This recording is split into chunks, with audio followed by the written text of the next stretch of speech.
L'ours et les deux compagnons. Deux compagnons, pressés d'argent, à leurs voisins fourreurs vendirent la peau d'un ours encore vivant, mais qu'ils tueraient bientôt, du moins à ce qu'ils dirent. C'était le roi des ours, au compte de ces gens. Le marchand à sa peau devait faire fortune et le garantirait des froids les plus cuisants. On en pourrait fourrer plutôt 2 robes qu'une. D'un de nos prisait moins ses moutons que leur ours, à leur compte, et non à celui de la bête.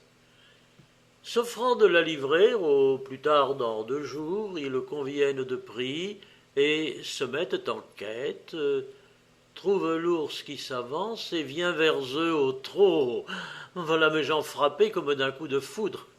Le marché ne tint pas, il fallut le résoudre. D'intérêt contre l'ours, on n'en dit pas un mot.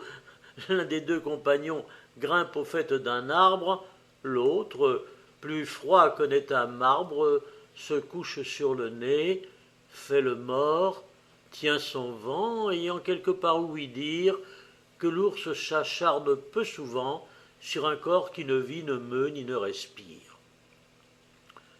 Seigneur Ours, comme un sot, donna dans ce panneau.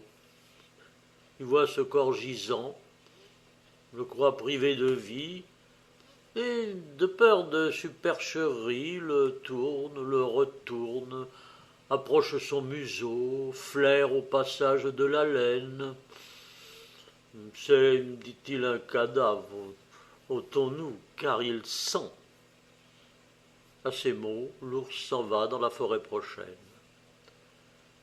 L'un de nos deux marchands de son arbre descend, court à son compagnon, lui dit que c'est merveille qu'il n'ait eu seulement que la peur pour tout mal. Eh bien, ajouta-t-il, la peau de l'animal. Mais que t'a-t-il dit à l'oreille, car il s'approchait de bien près, te retournant avec sa serre? Il m'a dit qu'il ne faut jamais vendre la peau de l'ours qu'on ne l'ait mis par terre.